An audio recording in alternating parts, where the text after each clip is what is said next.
সিকিমে সুড়ঙ্গ বিপর্যয়, মৃত বেড়ে 20। সিকিমের নামচিতে নির্মীয়মান টানেলে ধস এখনও আটকে অনেকে। বিষাক্ত গ্যাস আর বৃষ্টিতে উদ্ধার কাজে বাধা, টানেলে ধসের জেরে 20 শ্রমিকের মৃত্যু। নামচির সামারদুং এলাকায় তিস্তা স্টেজ 6 জলবিদ্যুৎ প্রকল্পের নির্মীয়মান সুড়ঙ্গে ধস নামে। ভিতরে আটকে পড়েন বেশ কয়েকজন শ্রমিক। ধসের জেরে বন্ধ হয়ে যায় সুড়ঙ্গ মুখ। সুড়ঙ্গের ভিতর থেকে হঠাৎই বিকট শব্দ শোনা যায়, এমনটাই দাবি প্রত্যক্ষদর্শীদের। মুহূর্তের মধ্যে ধস নেমে অবরুদ্ধ হয়ে পড়ে সুড়ঙ্গ মুখ। সুড়ঙ্গের ভিতরে মোট 27 জন ছিলেন, এমনটাই দাবি প্রত্যক্ষদর্শীদের। 27 জনের মধ্যে ছিলেন 19 জন শ্রমিক, 2 জন ইঞ্জিনিয়ার। ভিতরে ছিলেন এনএইচপিসির 6 জন আধিকারিক। স্থানীয় প্রশাসন, এমনটাই সূত্রের দাবি।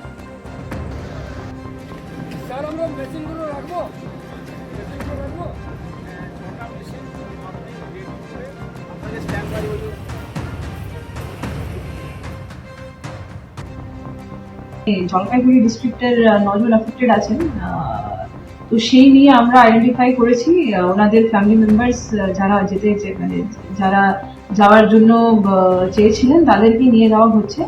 আর ডিস্ট্রিক্ট অ্যাডমিনিস্ট্রেশন থেকে একজন এডিএম র্যাঙ্ক অফিসার আর আমাদের একজন ডিএসপি এখানে পৌঁছে গেছেন সেই কোঅর্ডিনেট করার জন্য। যা হেল্প লাগবে আমরা ফ্যামিলি মেম্বার্সকে দেব। আমাদের নর্থ বেঙ্গলের আইজি স্যারও এখানে পৌঁছে গেছেন, তিনি সবগুলো কোঅর্ডিনেট করছেন। 6 জন আছেন মেটেলির আর 3 জন আছেন নাঙ্গাকাটা। এদের নাম জানা গেছে কি? এখন নাম কিছু আছে আমাদের কাছে, সেটা আমরা কনফার্ম করছি, ভেরিফাই করেছে, ওদেরকে বলা হচ্ছে। রেস্কিউ এফোর্টস এখন চলছে। আমরা যখনই আমাদের কাছে কিছু খবর আসছে আমরা। সিকিমে সুড়ঙ্গ বিপর্যয়, মৃত বেড়ে 20। সিকিমের নামচিতে নির্মীয়মান টানেলে ধস এখনও আটকে রয়েছেন অনেকে। বিষাক্ত গ্যাস এবং বৃষ্টিতে উদ্ধার কাজে বাধা, টানেলে ধসের জেরে 20 শ্রমিকের মৃত্যু হয়েছে। ভিতরে আটকে পড়েন বেশ কয়েকজন শ্রমিক। ধসের জেরে বন্ধ হয়ে যায় সুড়ঙ্গ মুখ। এবং সিকিমে সুড়ঙ্গ বিপর্যয় হয়, মৃত বেড়ে 20 জন। এখনো পর্যন্ত যেমনটা জানতে পারা যাচ্ছে 20 জনের মৃত্যু হয়েছে, যদিও এখনো অনেকে আটকে থাকার আশঙ্কা করা হচ্ছে।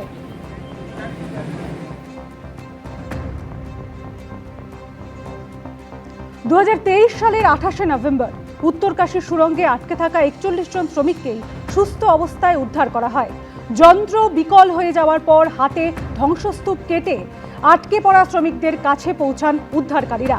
উত্তরকাশী, সিলকিয়াড়া এবং বারকোটের মধ্যে নির্মীয়মান সুড়ঙ্গে আটকে পড়েন বাংলার 3 শ্রমিক সহ 41 জন।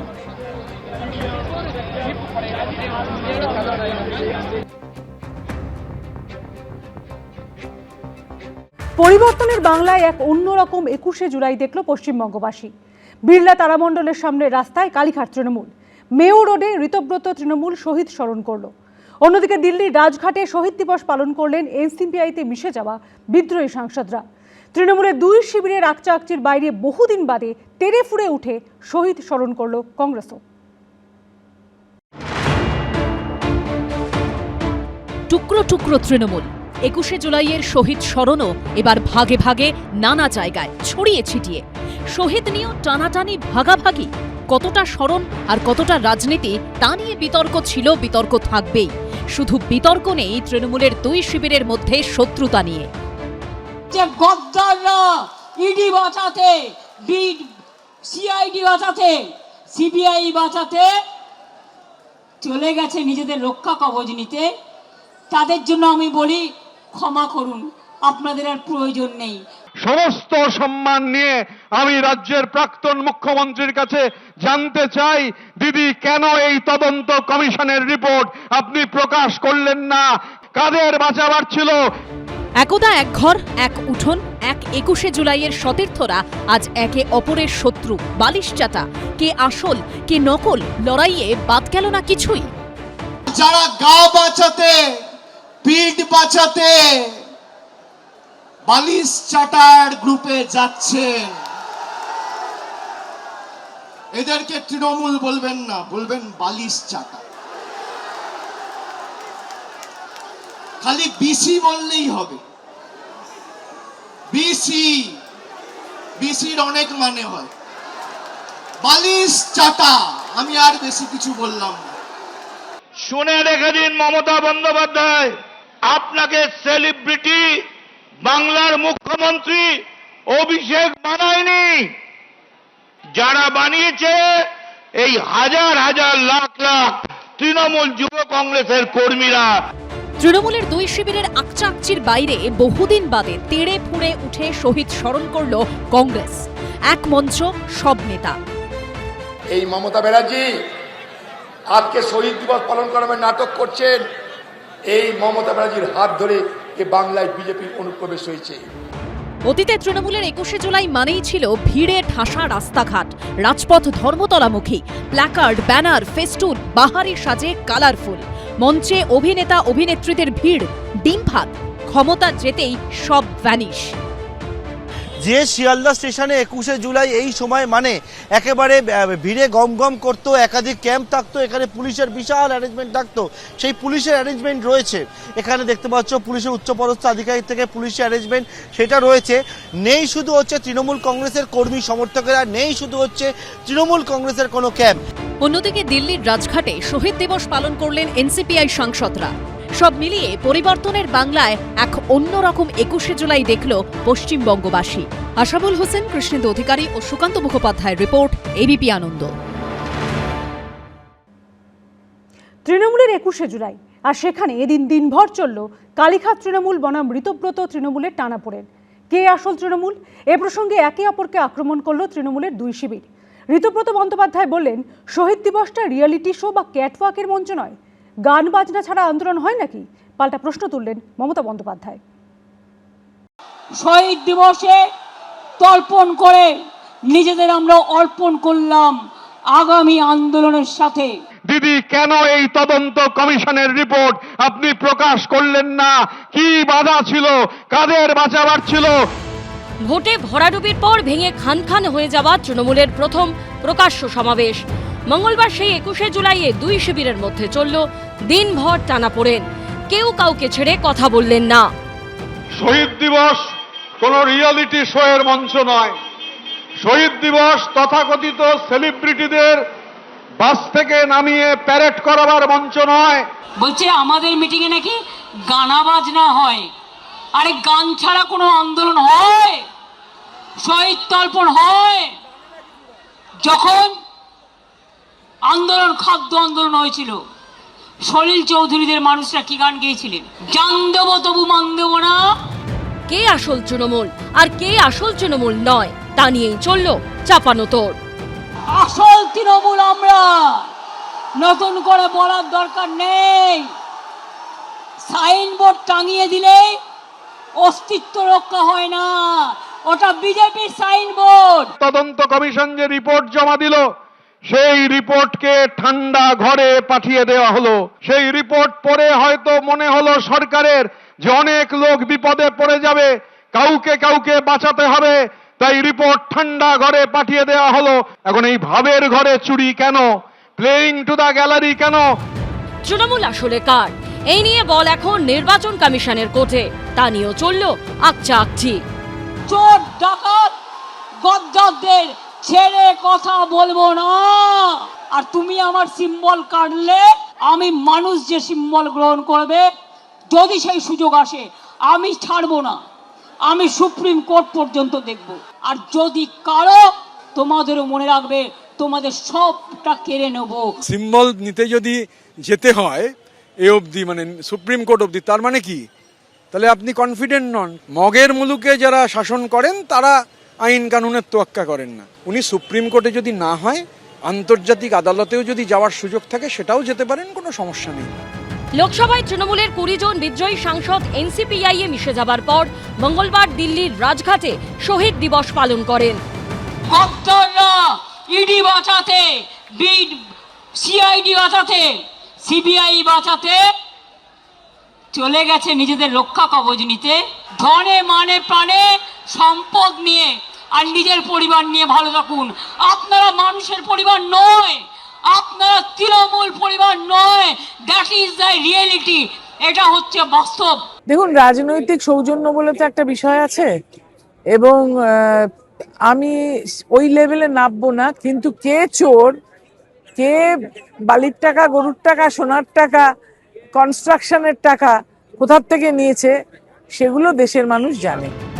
বিগত 21শে জুলাইগুলিতে কর্মীদের কাছে দলের আগামীর রূপরেখা ঠিক করে দিতেন মমতা বন্দ্যোপাধ্যায়। এবার নিজেদের মধ্যে চলল চাপানোতর। বিজেন্দ্র সিংহ, কৃষ্ণেন্দু অধিকারী ও অর্ণব মুখোপাধ্যায়ের রিপোর্ট, এবিপি আনন্দ। ঋতব্রত তৃণমূল শিবিরের উদ্দেশ্যে শনিবার অভিষেক বন্দ্যোপাধ্যায় চ্যালেঞ্জ ছুড়ে বলেছিলেন, আপনারা ফিরে আসুন, আমি 1 ঘন্টার মধ্যে ইস্তফা দিয়ে দিচ্ছি। মঙ্গলবার 21শে জুলাইয়ে ঋতব্রত তৃণমূলের মঞ্চ থেকে পাল্টা চ্যালেঞ্জ ছুড়লেন মদন মিত্র। নাম না করে অভিষেক বন্দ্যোপাধ্যায়কে কটাক্ষ করেছেন ফিরহাদ হাকিমও। তৃণমূলের দলীয় তহবিলের টাকার প্রসঙ্গ তুলে বিঁধেছেন বিরোধী দলনেতা। কালীঘাট তৃণমূলের মঞ্চ থেকে পাল্টা আক্রমণ করেছেন অভিষেক বন্দ্যোপাধ্যায়। আপনারা ফিরে আসুন, আমি 1 ঘন্টার মধ্যে ইস্তফা দিয়ে দিচ্ছি। এই মঞ্চ থেকে ও 1 ঘন্টা সময় দিয়েছে, আমি 2 ঘন্টা সময় দিয়ে গেলাম। সেও একদিন ছিল, এও একদিন। তখন সবাই কাছাকাছি, যেন মিলে সুর মেরা তুমহারা। আর আজ একসময়ের বন্ধুরা যে যাকে যেভাবে পারলেন আক্রমণ করলেন। শনিবার ঋতব্রত তৃণমূলকে নিশানা করে তাদের উদ্দেশ্যে চ্যালেঞ্জ ছুড়ে দিয়েছিলেন অভিষেক বন্দ্যোপাধ্যায়। মঙ্গলবার 21শে জুলাইয়ের মেয়র রোডের মঞ্চ থেকে পাল্টা জবাব দিলেন মদন মিত্র। আপনারা ফিরে আসুন, আমি 1 ঘন্টার মধ্যে ইস্তফা দিয়ে দিচ্ছি। কেউ আসবে না, ডিল হচ্ছে, ওদিকে যাও, অভিষেক ব্যানার্জিকে গালাগালি দাও, তোমাকে বেঁচে থাক, তোমাকে বাঁচিয়ে রাখবো, ইডিও ধরবে না, সিবিআইও ধরবে। অভিষেক, এটা ঠিক, ডায়মন্ড হারবারে চমকেছিস, তোর চমকানিতে সিপিএম চমকাতে পারে, এই সবাকে চমকাবার ক্ষমতা তোর নেই। তাই এই মঞ্চ থেকে ও 1 ঘন্টা সময় দিয়েছে, আমি 2 ঘন্টা সময় দিয়ে গেলাম। 2 ঘন্টার মধ্যে তুই এসে এই জনসভায় এসে বল, আমি আমার অন্যায় স্বীকার করছি, আমার ভুল স্বীকার করছি, আমার জন্যে এই গোটা পার্টিটা শেষ হয়ে গেছে, আমি আমার এই পাপ থেকে মুক্ত হতে চাই। প্রকাশ্য সমাবেশে আমি ক্ষমা চেয়ে বলছি, আমায় ক্ষমা করো। শেষ কথা বলবে না যারা লিফটে করে উঠে রাজনীতি করছে, তারা শেষ কথা বলবে না। প্যারাসুট থেকে এসে যারা রাজনীতি করছে তারা শেষ কথা বলবে না। শেষ কথা বলবে যারা রক্ত ঝরিয়ে, প্রাণ ঝরিয়ে, নিজেদের সবকিছু দিয়ে তারা যখন সেই আন্দোলন করবে, তারাই শেষ কথা বলবে। আমি নেত্রীকে অনুরোধ করব, দয়া করে আগামী দিনে একটা কেউ ফেরত নেবেন না।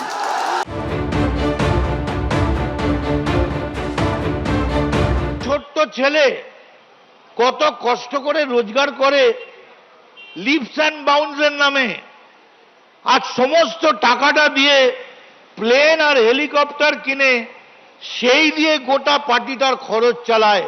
সেলাম অভিষেক, আমি তোমায় সেলাম জানাই।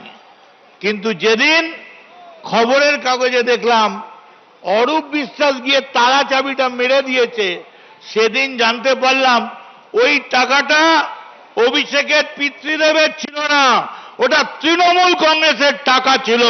লজ্জা লাগে না? পার্টির গোটা টাকা যদি হচ্ছে কর্মীদের জন্য ব্যবহৃত না হয়ে শুধুমাত্র আকাশ বিলাসে ব্যবহৃত হয়, হপকিন্সে চোখ দেখাতে যাচ্ছেন, জানাতে হবে তো ওটা পার্টির টাকা কি পার্টির টাকা নয়। একজন চার্টার্ড মাফিয়া আর তার কিছু রিংমাস্টার, যে রিংমাস্টাররা এগুলো করেছেন, কোনো গণতন্ত্রের পরিবেশই ছিল না। তুইতোকারি, হেলিকপ্টার, বালিশ অর্থাৎ আকাশ থেকে বিছানা, দুই শিবিরের লড়াইয়ে কটাক্ষে বাদ গেল না কিছুই। 5 ওয়াট 10 ওয়াটের বাল্ব, সে এখন ভাবছে আমি হ্যালোজিন হয়ে গেছি। এর আগে কালীঘাট তৃণমূলের ভেতর থেকে অভিষেক বন্দ্যোপাধ্যায়ের সমালোচনায় সরব হয়েছিলেন কল্যাণ বন্দ্যোপাধ্যায়। মঙ্গলবার 21শে জুলাইয়ের মঞ্চ থেকে ঋতব্রত তৃণমূলকে চাঁচা ছোলা ভাষায় আক্রমণ করছিলেন তিনি। কিন্তু কল্যাণ বন্দ্যোপাধ্যায় দীর্ঘক্ষণ ধরে বক্তৃতা করায় বিরক্তি প্রকাশ করেন মমতা বন্দ্যোপাধ্যায়। মঞ্চেই দুজনের মধ্যে বাদানুবাদ হয়। এরপরে কল্যাণ বন্দ্যোপাধ্যায় উত্তেজিত হয়ে মমতা বন্দ্যোপাধ্যায়কে উদ্দেশ্য করে বলেন, আপনি এরকম করবেন না, আপনার সঙ্গে তো কেউ নেই, সবাই তো ঘরে ঢুকে গেছে, একমাত্র আমি ঘুরে বেড়াচ্ছি। নেত্রী মমতা বন্দ্যোপাধ্যায় মঞ্চে এসেছেন, অভিষেক আছে বিড়লা প্ল্যানেটোরিয়ামের সামনে। এই মহতী সভায় তাদের অভিনন্দন জানাই। গত 2.5 মাসে আপনাদের বাড়িতে আক্রমণ হয়েছে, আপনারা অনেকে আহত হয়েছেন।